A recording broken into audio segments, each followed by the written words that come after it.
Hello, thank you everyone for coming. Thank you to Peace Action for inviting me to come down here at a 6.5-hour drive with my 3 children that I think are making some noise back there. I work with Nukewatch, Wisconsin. We'll be 40 years old next year. So Peace Action and Nukewatch have survived survived the Cold War. And the last anti-nuclear movement, which I think we're on the brink of a new anti-nuclear movement. It just isn't quite reaching the United States yet. I'm sure you've heard about the ICAN that received the Nobel Peace Prize last year, the international campaign to abolish nuclear weapons. And it was abolished by the United Nations. Working on ratifying it, but Nukewatch is here to bring on a new anti-nuclear movement, and Trump is helping us. We can't stand for another Hiroshima. We can't. And we were listening to the experiences, the first-hand experiences of people who witnessed it. And we're just lucky, very lucky, that Hiroshima, Nagasaki, and the nuclear weapons testing were the only times that nuclear weapons were dropped on human beings. And it's something that I really can't fathom. It's something I don't know how someone could have ever conceived of doing this in the first place, but to think that they keep doing it, and they keep thinking about it and developing new weapons, it's just total insanity. There's a picture up here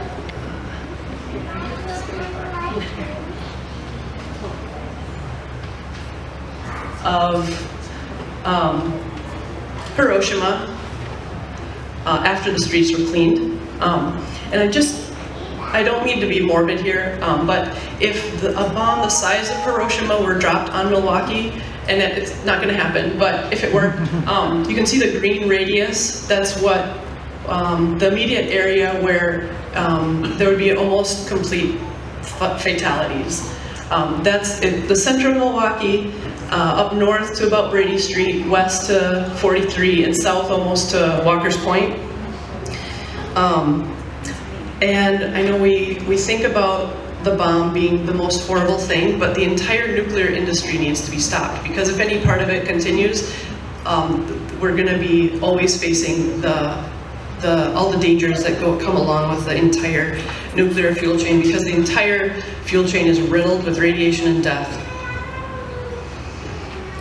From the mining, the milling, nuclear power, transportation, and storage of the waste, it's all filled with death.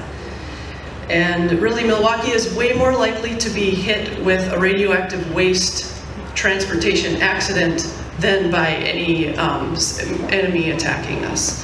Okay, you can switch it. The bomb that was dropped on Hiroshima, unfortunately, was very small compared to what we are building in the U.S. arsenal today. Today's smallest nuclear weapon in the U.S. arsenal has 16 times the explosive power of the one dropped on Hiroshima. They're considered low yield.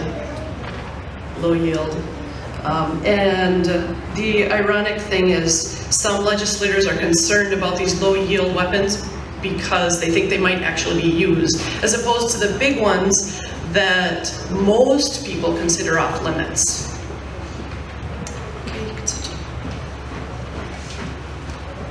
This is a little piece, this is outdated.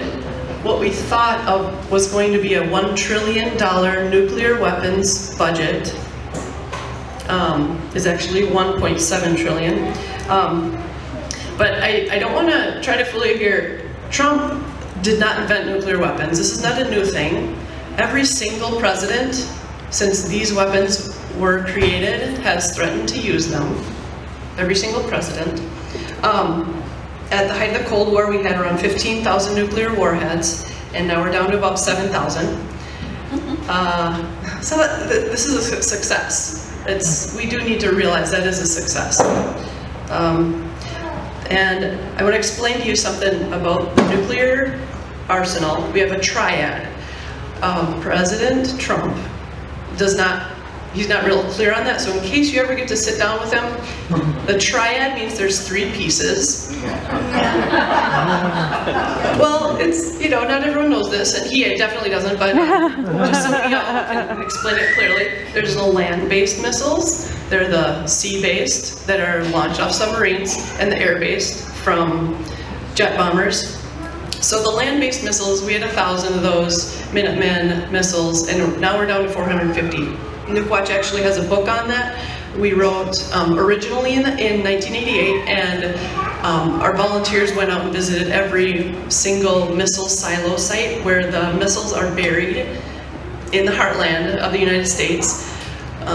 And so that then they made a map of it and put it out in the public so people could go and protest those right at the site of the missile silos. And now we have a revised edition of the book, which I have for sale at our table back there, down to 450. So,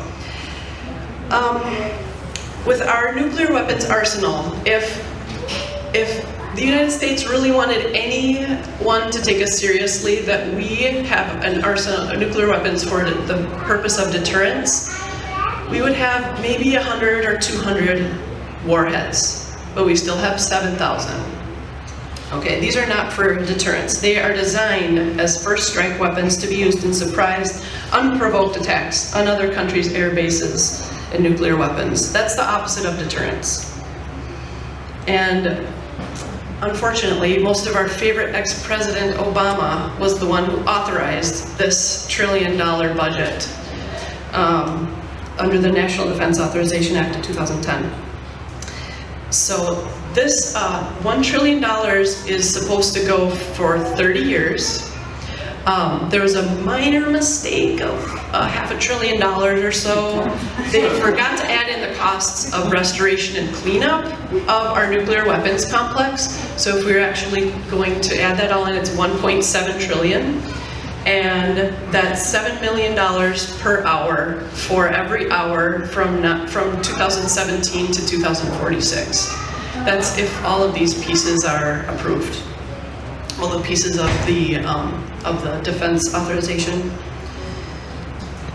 So you can switch it. What does that mean for Milwaukee? Milwaukee last year spent about $80,000 on nuclear weapons. That's $132 per person. That was last year. And that, I'm sure in Milwaukee, you could think of better ways that money could be spent. Because to me, $7 million is stealing from every homeless person that does not have a bed. That $7 million is stolen from every school that's struggling to meet adequate yearly progress. That's $7 million that's stolen from everyone who needs decent healthcare, dignified healthcare, even more than Obamacare, which they're trying to take away from us too. The $7 million is $7 million per hour, is what I was saying for the nuclear weapons. That's not the whole military budget, unfortunately.